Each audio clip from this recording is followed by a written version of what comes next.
Καλησπέρα σε όλους. Καλώς ήρθατε σε ένα ακόμα βίντεο μου, ένα ακόμα Q&A, το τρίτο.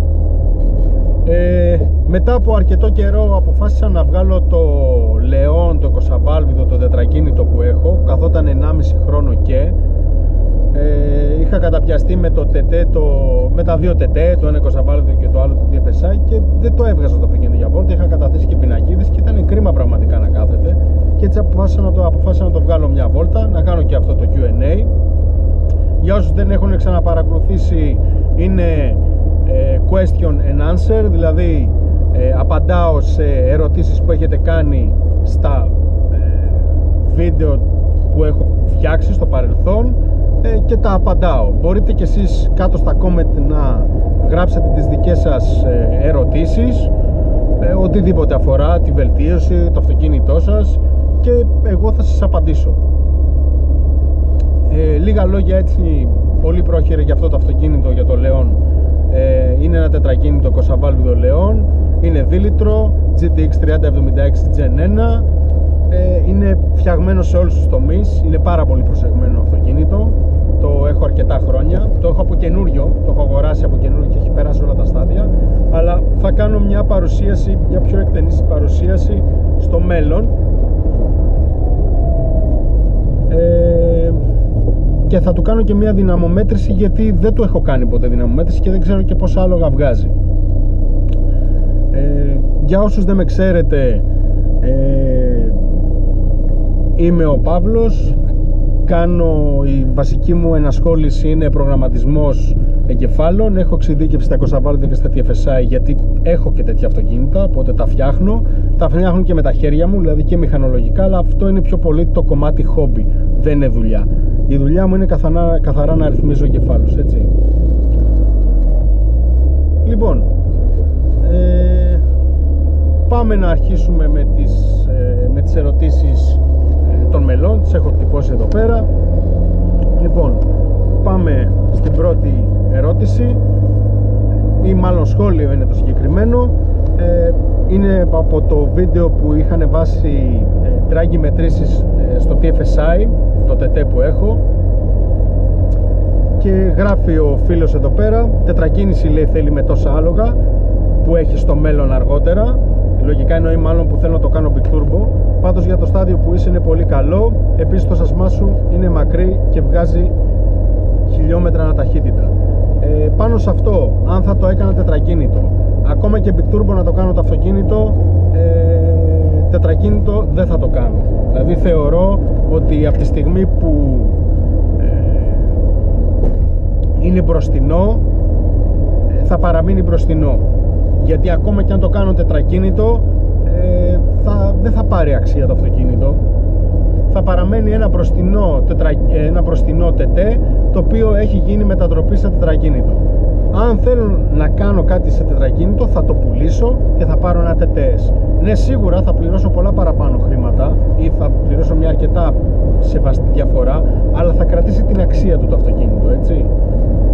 Αυτή είναι η άποψή μου, οπότε δεν θα το έκανα τετρακίνητο. Είναι ότι πιστεύω ότι μέχρι τα 600 άλογα αυτά τα αυτοκίνητα πατάνε πάρα πολύ καλά κάτω.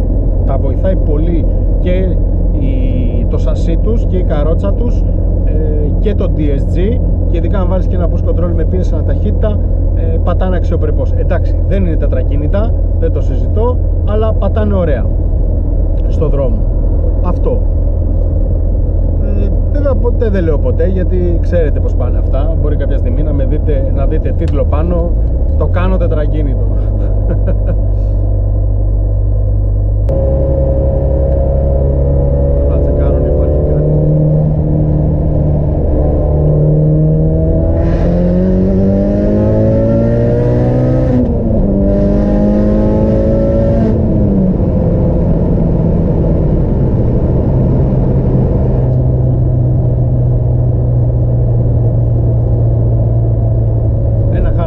Συμπαράκι ήταν αυτό.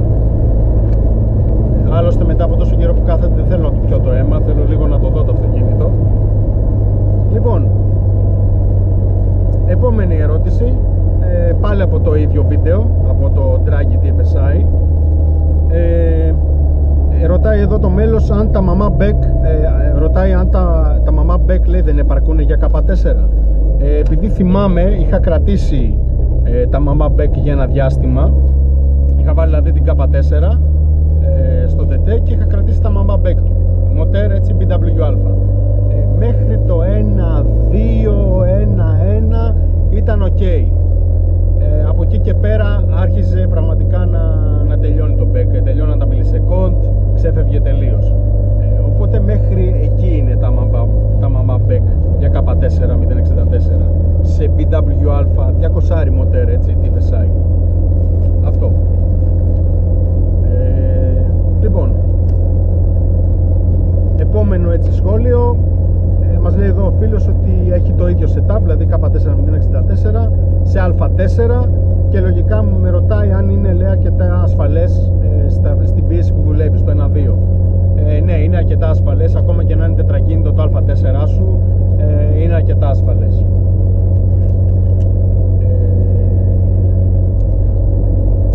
Γιατί δεν έχει ιδιαίτερη ροπή και αν το αφήσεις έτσι θα είναι μια χαρά. Για μένα μπορείς να το τσιμπήσεις λίγο, αλλά το 1.2 είναι ok. Υπολογίζεις ότι είσαι γύρω στα 320 άλογα, εκεί πέρα το υπολογίζω στο 1.2 να είναι.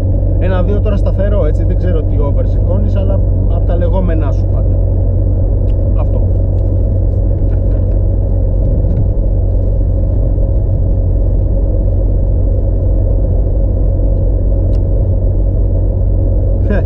Λοιπόν, επόμενη ερώτηση, η οποία είναι πραγματικά, ήθελα να κάνω ένα τέτοιο θέμα, αλλά μου το ρωτάει εδώ ο φίλος. Ερώτηση την οποία δεν θα την απαντήσω σε αυτό το βίντεο, θα κάνω ξεχωριστό βίντεο για αυτό, και με ρωτάει τελικά 20VT ή TFSI. Η ερώτηση θα απαντηθεί σε άλλο βίντεο, σε άλλο χρόνο. Θα κάνω ξεχωριστό βίντεο γι' αυτό, γιατί θεωρώ ότι χρειάζεται αρκετή ανάλυση. Πάντως να ξέρετε, και τα δύο είναι αξιόλογα, και οι καρότσες και τα μοτέρ, κάθε ένα με τα συν του και τα πλήν του, γιατί δεν είναι μόνο οι καρότσες, δεν είναι μόνο τα μοτέρ, είναι και τα υπόλοιπα. Θα τα αναλύσω κάποια άλλη στιγμή.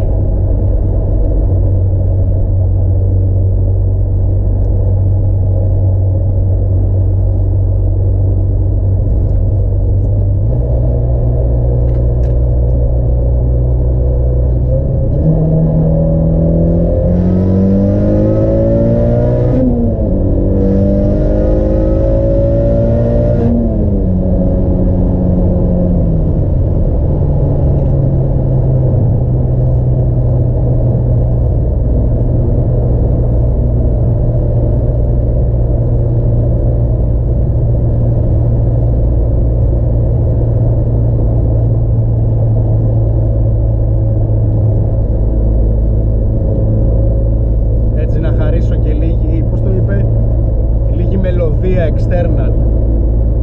Κάποια στιγμή είχε πει ένα μέλος.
ξεχάσει πόσο ωραίο είναι πραγματικά. Ακόμα και στο 1,5 μπαράκι.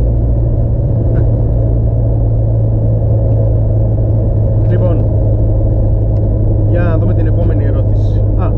Έρχεται από το βίντεο που είχαν βάσει την τοποθέτηση των ατμοσφαιρικών εγκεντροφόρων στο Κωσαβάλπιδο και με ρωτάει ο φίλος εδώ σε ένα 2 λίτρο TFSI BWA 400 HP λέει σφυρί, ποιους εγκεντροφόρους ατμοσφαιρικούς μπορώ να βάλω? Δεν υπάρχουν ατμοσφαιρικοί εγκεντροφόροι για αυτό το μοντέρ, δηλαδή για το 2 λίτρο το BWA TFSI. Μπορείς να βάλεις μόνο από Audi, από S3 CDL μοντέρ. Άμα βάλεις δίνει καλύτερα ψηλά. Αξίζει, γιατί μετά δεν έχεις άλλη επιλογή, πρέπει να πας σε CAT-CAM, STRIC και τα λοιπά, τα οποία είναι χιλιάρικο, έτσι plus. Και νομίζω ότι δεν αξίζει στο στάδιο που είσαι. Αν είσαι K464 δηλαδή, δεν αξίζει. Με κεντροφόρο CDL θα είναι μια χαρά το αυτοκίνητο. Θα είναι υπεραρκετό, θεωρώ, έτσι. Ο καθένας βέβαια ανάλογα την τσέπη του κάνει ό,τι θέλει.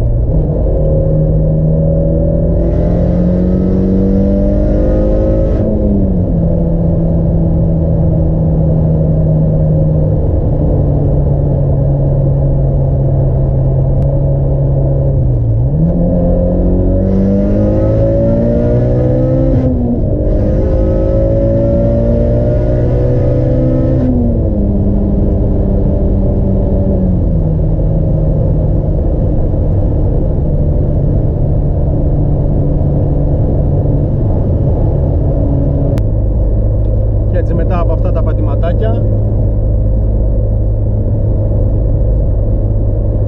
θα το χαλαρώσω λίγο. Μια έτσι σημείωση, όταν γυρνάτε σπίτι και έτσι κάνετε πατήματα, μην αφήνετε το αυτοκίνητο να δουλεύει και καλά να κρυώσει. Κρυώνετε το αυτοκίνητο στη βόλτα, έτσι, δηλαδή το πάτε ήρεμα, χαλαρά για 2-3 λεπτά και με το γυρνάτε σπίτι κάνετε κλακ και σβήνετε. Δεν είναι καθόλου καλό, δεν είναι καλό να, δηλαδή κάνετε ένα πάτημα και ανεβαίνετε πάνω, λέμε τώρα, στη γέφυρα και περιμένετε 5 λεπτά να κρυώσει. Δεν το κρυώνετε το αμάξι, το ανάβετε, έτσι, κατά αυτόν τον τρόπο.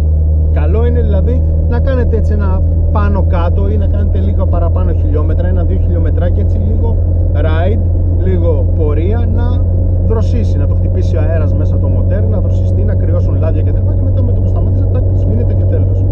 Απλά ένα tip μου ήρθε τώρα.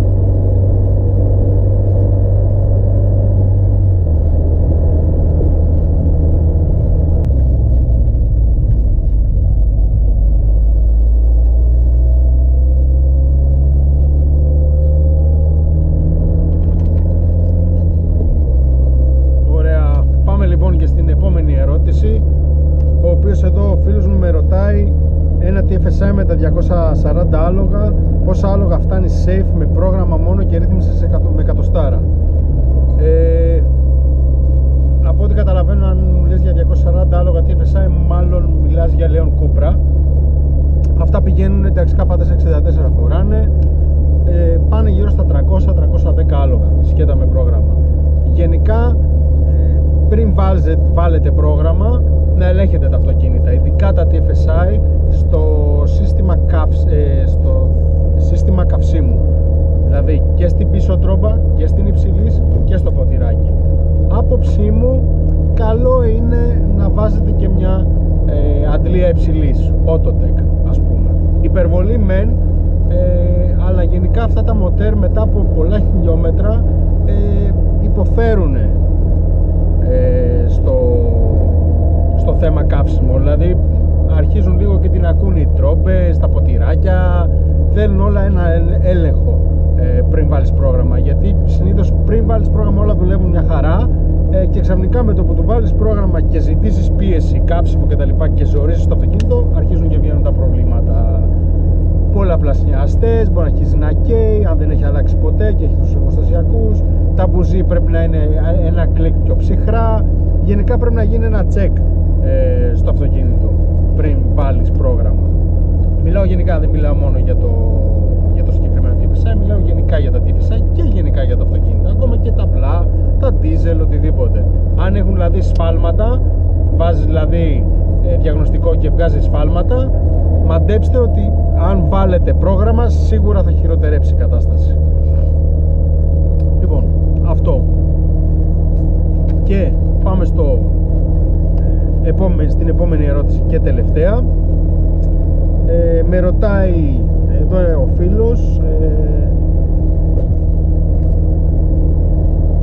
σε BWA αξίζει, λέει, τα έξοδα για K04 χωρίς βλέψεις για σφυρί σε σχέση με πιεσμένο K03 και αν θα δω μεγάλες διαφορές στην κατανάλωση στην καθημερινότητα.